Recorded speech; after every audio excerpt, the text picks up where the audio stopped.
Buenas tardes, mi nombre es Daniel Laundero, pertenezco a la segunda cátedra de diagnóstico por imágenes y terapia radiante de la Facultad de Ciencias Médicas de la Universidad Nacional de Córdoba. En la clase del día de hoy veremos patología cardiovascular, la cual se divide en dos secciones, sección número 1 y sección número 2. Hoy comenzaremos por la sección número 1. Los objetivos de esta clase serán reconocer la correlación anátomo-radiológica del sistema cardiovascular, y dentro de las patologías vasculares haremos hincapié en el tromboembolismo pulmonar, su definición y su diagnóstico por imagen. Comenzaremos con la correlación anátomo-radiológica del sistema cardiovascular.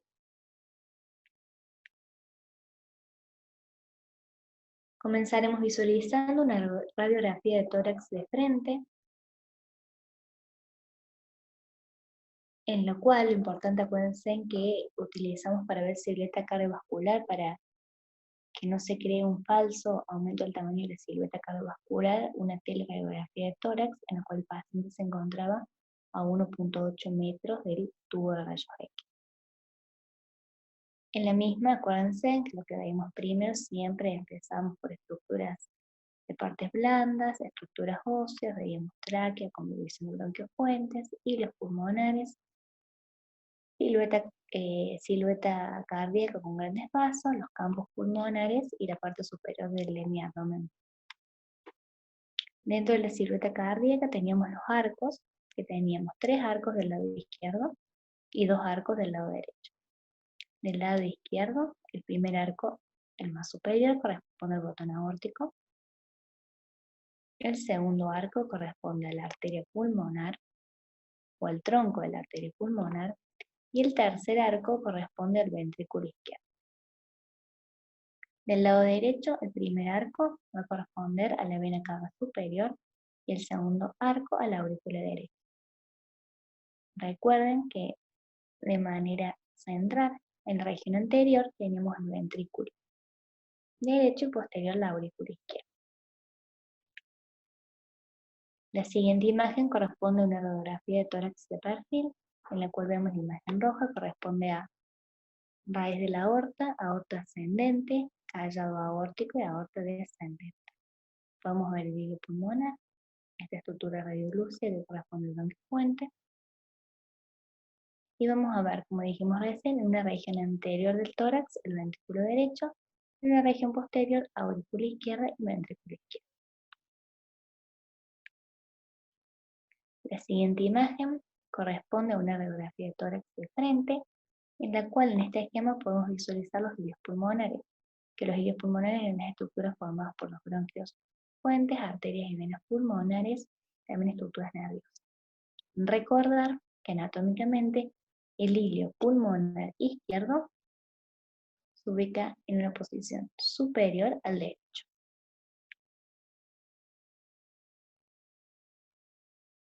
En radiología, algo más para recordar era lo que era el índice cardiotorácico, que era una relación entre el diámetro de la silueta cardíaca y el diámetro del tórax. ¿Cómo se adquiría la misma? Se trazaba una línea media a la altura de las apófisis espinosas y luego se van a trazar 2 líneas más, una que va a pertenecer a A y otra B, que correspondían al diámetro máximo equidistante de la línea media del lado derecho y del lado izquierdo. La sumatoria de ambas se dividía por C. C corresponde al diámetro torácico máximo, que se toma por encima del diafragma derecho y es del borde interno de la parrilla costal. El índice cardiotorácico tiene un valor normal igual o menor a 0,5. Valores superiores al mismo corresponden a cardiomegalia, es decir, aumento de la silueta cardíaca. El siguiente método corresponde a una tomografía de tórax. La primera imagen corresponde a un corte axial y la segunda imagen a un corte sagital. Las imágenes están centradas en la silueta cardíaca. Esto es anterior, aquí es posterior, esto es una vértebra dorsal con aorta descendente. Y lo que tenemos que visualizar es esta estructura corresponde al tabique interventricular. Dijimos, hacia anterior tenemos ventrículo derecho con aurícula derecha y a posterior ventrículo izquierdo con aurícula izquierda y con las válvulas correspondientes. En la siguiente imagen podemos observar la aurícula derecha con vena cava superior, ventrículo izquierdo, raíz aórtica, aorta descendente, ascendente y por aquí de atrás el tronco de la arteria pulmonar. Las siguientes imágenes corresponden a una tomografía con reconstrucción 3D, lo cual podemos ver la cavidad torácica con su estructura muscular y ósea. En la parte central podemos ver aorta ascendente, descendente, tronco de la arteria pulmonar derecha, arteria pulmonar izquierda.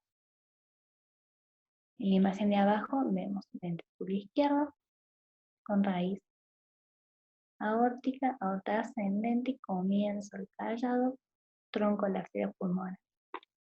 En la otra imagen podemos ver lo que veíamos recién, el anterior, tabique interventricular, cavidades ventriculares y cavidades auriculares. Otro estudio también para visualizar la celda cardíaca es la resonancia magnética, en cual la primera imagen va a corresponder a un corte, una adquisición axial, y las otras dos imágenes adquisiciones coronales. Lo importante de la resonancia magnética que podemos ver en comparación a la tomografía, que tiene mayor definición para tejidos blandos.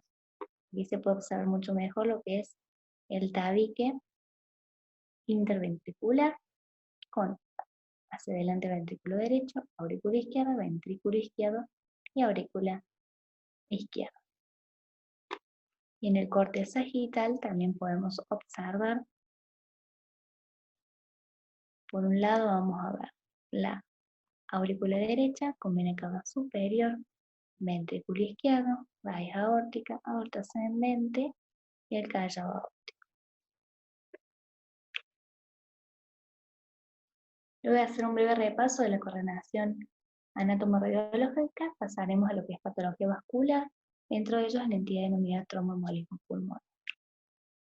El tromboembolismo pulmonar se define por ser una entidad clínica que se caracteriza por la obstrucción de una arteria pulmonar, como vemos en el diagrama, ya sea en la arteria pulmonar principal o en alguna de sus ramas, por un trombo originado a distancia. La mayor parte de las veces corresponde a un trombo que se va a originar en los miembros inferiores o extremidades inferiores, lo cual debe viajar por vía venosa a llegar a la silueta cardíaca e instalarse en una de las arterias pulmonares. El tromboembolismo pulmonar es una de las causas más frecuentes de patología vascular aguda y tiene una clínica inespecífica y variable. La presentación del mismo puede ser aguda o crónica. ¿Cuál es el diagnóstico del mismo? Por un lado tenemos un diagnóstico clínico, que va a depender de los síntomas. El síntoma más presente es la disnea, acompañado de dolor torácico, fiebre, entre otros. Y dentro de factores de riesgo, todas aquellas patologías o entidades o predisposición a formación de riesgo. Dentro del laboratorio se puede usar un producto de la degradación de la fibrina, es un producto que va a liberar el trombo, que se llama dímero D. El mismo tiene un alto valor predictivo negativo. Esto quiere decir que si es negativo, podemos excluir la patología. ¿Cuándo se va a solicitar el mismo? Cuando tenemos una baja, intermedia sospecha clínica, el dímero D nos da negativo, excluimos la patología. Y dentro de las imágenes, tenemos generalmente al paciente acudir por disnea, dolor torácico, se va a comenzar con una radiografía de tórax, que va a ser el estudio inicial, pero como sabemos tiene baja sensibilidad y especificidad, por ende su valor diagnóstico va a ser limitado. El método de excelencia, el gol estándar, va a ser la tomografía computada de alta resolución con inyección de contraste endovenoso y oro. Tiene una alta sensibilidad, una alta especificidad y una amplia disponibilidad una corta duración del estudio y no solamente me permite el diagnóstico, sino también descubrir otros patológicos. Otro estudio es el centellograma BQ, que lo positivo que tiene es que aporta menos radiación que la tomografía, pero tiene una baja especificidad. ¿Cuándo lo vamos a utilizar? En aquellos pacientes que sean adictos al yodo, la alternativa para descartar o confirmar el diagnóstico de tromboembolismo pulmonar va a ser el centellograma BQ. Otros estudios es la angiografía pulmonar, que es el estudio de referencia, el cual va a aportar el aporte diagnóstico no es superior a la tomografía y es un estudio invasivo con mayores complicaciones y no disponible en la mayoría de los centros por falta de personal. Otro estudio que tenemos es el ecodoppler venoso en miembros inferiores, que generalmente lo que vamos a hacer con el mismo valor del tratamiento bajo la sospecha de embolia pulmonar si es positivo de que se encuentra un trombo en los miembros inferiores. Y otros estudios para hacer, a veces complementarios, son los ecocardiogramas, especialmente en el transtorácico, porque vamos a ver que al ver un trombo en las arterias y los vasos pulmonares, esto genera hipertensión pulmonar, secundario a esto una insuficiencia cardíaca, es decir, un cor pulmonar con manifestaciones cardíacas. Entonces, como dijimos, el método de excelencia es la tomografía computada de alta resolución con inyección de contraste endovenoso. El signo más claro y directo va a ser la visualización del trombo en la arteria. El trombo se va a visualizar como un defecto del llenado del contraste endovenoso de la arteria comprometida. Lo que podemos ver aquí es aorta ascendente, aorta descendente, tronco de la arteria pulmonar con la rama de la arteria pulmonar derecha y por este lado izquierdo. Cuando vemos la rama derecha podemos ver esta falta de relleno, el contraste en los vasos, en la tomografía, como ustedes saben, lo vamos a ver hiperdenso. Esa falta de llenado de contraste lo vamos a ver como una imagen hipodensa que va a corresponder al trombo. ¿Cuál es el manejo?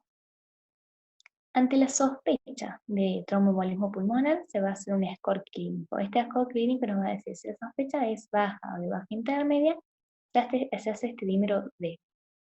Si es negativo, se excluye. Si es positivo, ahí pasamos a la tomografía. Y si se hace este score clínico que me da una sospecha alta, se hace la tomografía, que dijimos que era el método Excel. Excepciones a lo mismo, dijimos que cuando había alergia al contraste iodado se podía hacer un centellograma de eco. Dentro de los métodos de imágenes comenzaremos con la radiografía de tórax, que es el estudio solicitado al inicio ante la sospecha, ya que el paciente generalmente viene con disnea. Importante aclarar, como dijimos, la baja sensibilidad y especificidad. ¿Cuáles son los hallazgos que podemos ver en la radiografía? En un bajo porcentaje, la radiografía de tórax puede ser normal o bien manifestar atelectasias cementarias, que es un colapso del parénquimo pulmonar, elevación del hemodiafragma, homólogo, donde se encuentra localizado el trombo, derrame pleural, cardiomegalia, y después vamos a ver distintos signos. El signo de Fleischner, que es un aumento del tamaño de las arterias principales, se va a visualizar como un agrandamiento iliar debido a un trombo enclavado en las mismas. El signo de Westermarck es una oligoemia, es decir, que es una disminución en la irrigación y de la vascularización de los territorios que van a ser irrigados por estas arterias que van a estar ocluidas por el trombo. Otro signo que tenemos es la joroba de Hampton, que hace alusión al infarto pulmonar secundario a la oclusión de las arterias, y se va a poder visualizar como una consolidación triangular periférica de base pleural, como es la manifestación de la mayoría de los infartos vasculares.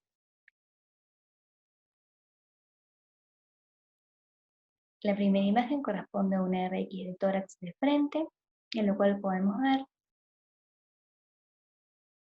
una imagen lineal, radioopaca, que si vemos en la tomografía, se correlaciona con una atelectasia laminar.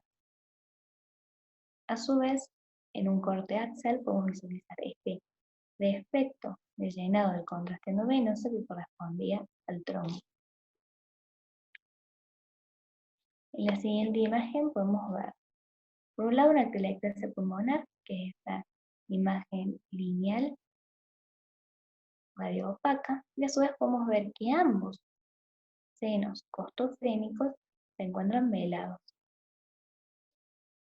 a predominio del seno costofrénico derecho.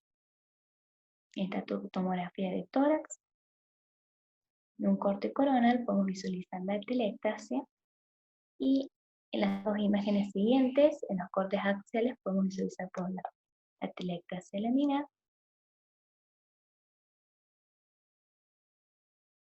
y por otro lado el derrame pleural, que es bilateral, pero predominio derecho. En la siguiente imagen podemos ver. La primera imagen corresponde a una radiografía de tórax de frente, la segunda a una radiografía de tórax de perfil, y la tercera imagen a una tomografía de tórax corte axial. En la primera imagen podemos ver el velamiento, claramente el seno costo diafragmático derecho, con la visualización de un signo que se denomina el signo del menisco, que corresponde a un derrame pleural. El mismo se puede visualizar en la tomografía de tórax, es decir, un corte más bien torácico alto, y la visualización del trombo homolateral. Otro de los hallazgos que podemos ver en la radiografía y también en tomografía es el infarto pulmonar, en el cual podemos ver esta imagen. La primera imagen corresponde a una radiografía de tórax de perfil, en el cual podemos ver a nivel posterior una imagen triangular opaca de vértice central con iliar y base pleural. La misma imagen la podemos encontrar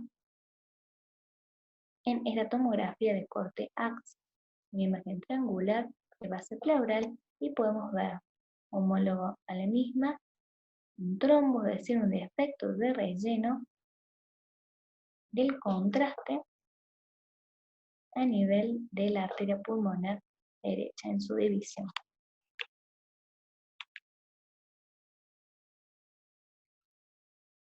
Siguiendo con el mismo signo del infarto pulmonar, el signo que lo define es la joroba de Hampton. La primera imagen podemos ver una radiografía de tórax de perfil, la cual vemos una imagen en radio opaca en forma de joroba. En la siguiente imagen vemos una tomografía de tórax corte axial, en el cual podemos visualizar el defecto de llenado de la arteria pulmonar derecha. En la siguiente imagen podemos ver la correlación entre la tomografía y la radiografía del infarto pulmonar o la joroba de Hampton.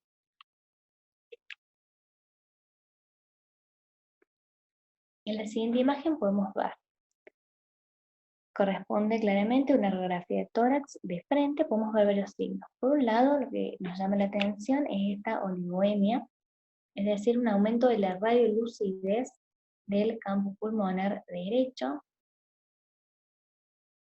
que se correlaciona con la oligoemia, es decir, falta de vascularización y de perfusión en dicho campo pulmonar. Este signo se denomina signo de Westermarck. A su vez podemos ver, homólogo, una elevación del hemidiafragma con respecto al contralateral y a su vez un aumento de la silueta cardíaca correspondiente con cardiomegalia. La imagen siguiente corresponde a la tomografía de dicho paciente, el cual podemos ver el trombo en la arteria pulmonar. Otro de los signos que describimos antes es el signo de Fleischner, que corresponde a un aumento del tamaño de las arterias principales que se visualiza como un agrandamiento. La primera imagen corresponde a una radiografía de tórax de frente, en el cual vemos que el hilio pulmonar derecho aumentó de tamaño con respecto al izquierdo. La siguiente imagen corresponde a una ampliación de una tomografía de corte axial a nivel del hilio derecho, en lo que podemos ver el defecto de relleno del contraste endovenoso. Esta imagen, disculpe, hipointensa, que corresponde al trombo mural. Esos son los hallazgos que podemos visualizar en radiografía. Entonces dijimos que la radiografía puede ser normal o bien tener presencia de otros hallazgos como atelectasis segmentarias, derrame pleural, cardiomegalia, agrandamiento iliar, infarto pulmonar, entre otros tipos. Luego tenemos la tomografía computada de alta resolución, que dijimos que era el método Excel. Aquí los hallazgos lo vamos a dividir en base a la presentación clínica, las sospechas de un tromboembolismo pulmonar agudo, y crónico. Los signos tomográficos van a poder ser directos o bien indirectos. Dentro de los signos de tromboembolismo pulmonar agudo, los signos directos son que va a haber un defecto de llenado que va a ocluir completamente la arteria o parcialmente. Si esta oclusión es parcial y se encuentra en la periferia del vaso, los bordes del trombo forman un ángulo agudo con la pared del vaso. Este dato es importante porque va a ser el diagnóstico diferencial, entre otros, con el tromboembolismo pulmonar. A su vez tenemos otros signos, como es el signo del anillo, que es un defecto de llenado central, eso hace alusión al trombo, que va a estar en una localización central en la arteria, rodeado de material de contraste. Otro signo es el signo de la vía del tren, que es un defecto de llenado rodeado por contraste observado en el eje largo del vaso, que lo vamos a visualizar ahora en las siguientes imágenes. Y si no, otro signo es una pérdida abrupta de la visualización del trombo, ya que está cubierto totalmente por de la visualización del vaso, ya que está cubierto totalmente por el trombo. Y signos indirectos son la mayoría de los signos que vimos en la radiografía, como el infarto pulmonar, la oligoemia, la atelectasia y el derrame pleural.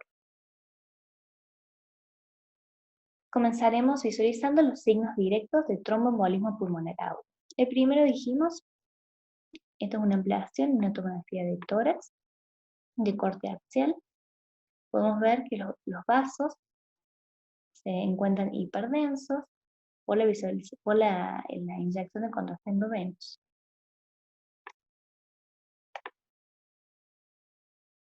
Vemos acá que las arterias de división, las arterias pulmonares, persisten con el contraste endovenoso, a excepción de este segmento arterial, en el cual se ve un defecto de llenado con. Es decir, esto corresponde a un trombo en una de las ramas de la arteria pulmonar. La siguiente imagen, número B, corresponde al signo del anillo. Es un defecto de llenado central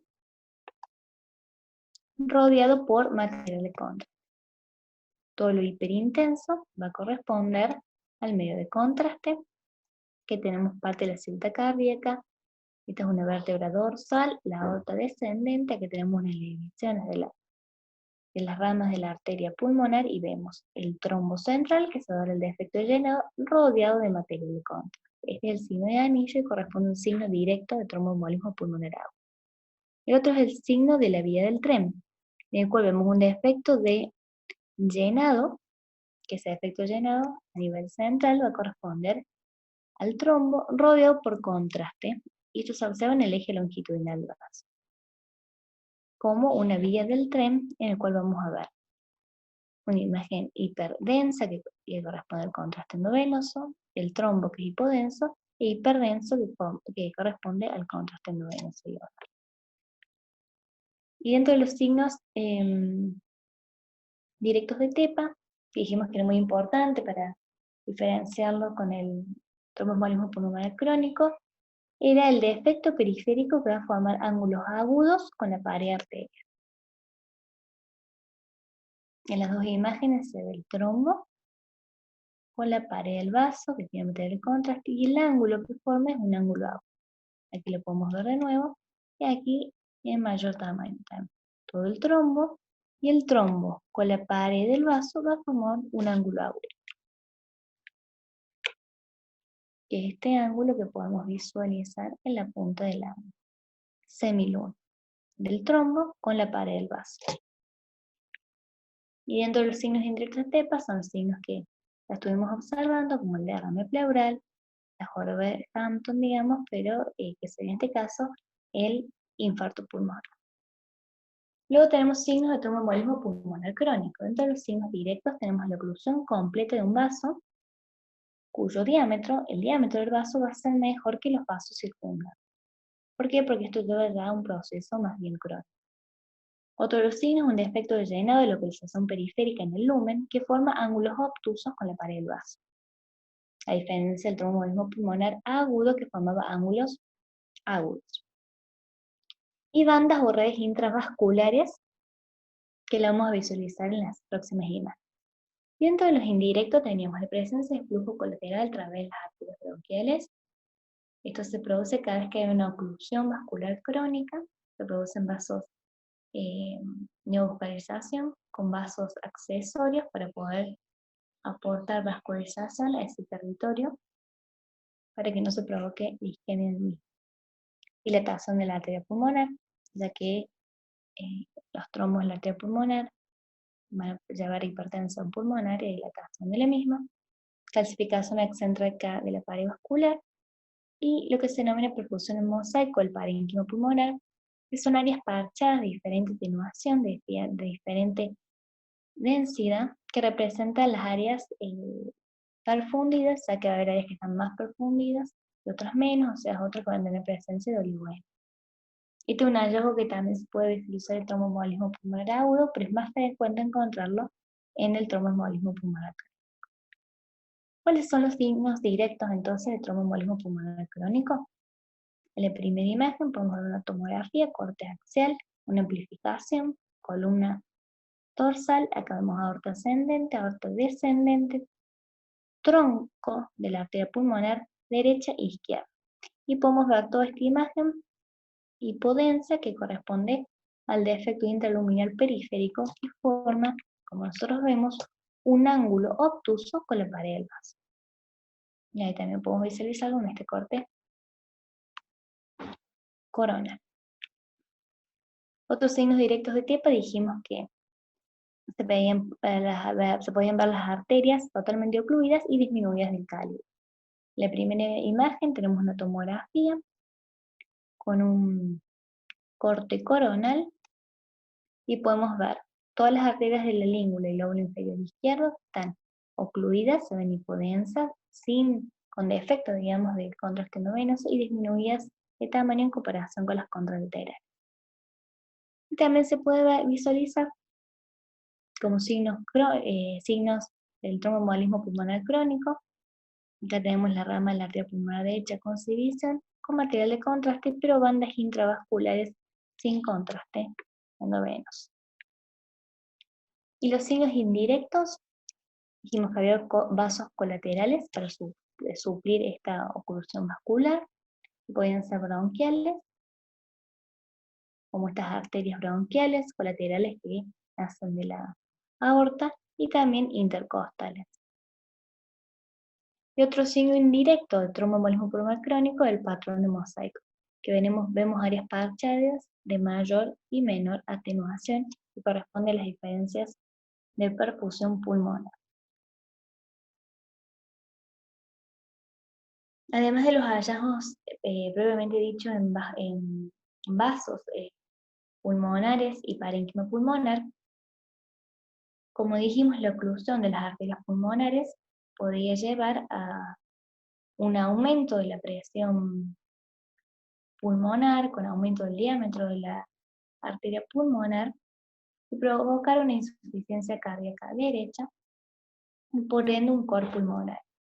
Importancia de saber si en la tomografía o el paciente que está cursando un tromboembolismo pulmonar hay signos de cor pulmonares. De eso va a depender la gravedad del mismo. ¿Cuáles son los signos a saber? Generalmente el ventrículo izquierdo tiene un tamaño mayor que el ventrículo derecho. En el cuerpo humano derecho, como se provoca una insuficiencia cardíaca derecha, el diámetro del ventrículo izquierdo disminuye, aumenta el diámetro del ventrículo derecho, por ende la relación entre ambos va a estar incrementada a expensas del ventrículo derecho. A su vez, hay un aumento del diámetro de la arteria pulmonar principal por la hipertensión pulmonar, y a su vez hay un engrosamiento y desplazamiento del septo interventricular. Generalmente este septo tiene un tamaño, un espesor más disminuido y se encuentra desplazado hacia el ventrículo izquierdo. Durante la sístole, en este caso, al haber una falla cardíaca derecha, va a estar desplazado hacia izquierda por la sobrecarga que lleva al ventrículo derecho. Y es importante saber estos signos, es para saber la gravedad del tromboembolismo pulmonar. Entonces, como conclusión de esta clase, lo importante es saber, por un lado, repasar y conocer la correlación anátomo-radiológica a nivel cardiovascular, y por otro lado, saber que el tromboembolismo pulmonar es una patología frecuente, que el tromboembolismo pulmonar agudo, además de ser frecuente, necesita un tratamiento urgente para disminuir la tasa de morbi y mortalidad. Importante saber que generalmente dentro de los estudios se puede comenzar con una radiografía, generalmente por la clínica del paciente, pero el método de excelencia va a ser la tomografía computada de alta resolución. Las imágenes, ¿para qué nos van a servir? Para excluir otras patologías, y bien si no es un tromboembolismo pulmonar, encontrar otra causa, la clínica del paciente, y bien hacer diferenciación entre una patología aguda crónica, y bien si también hay signos de gravedad. Muchas gracias.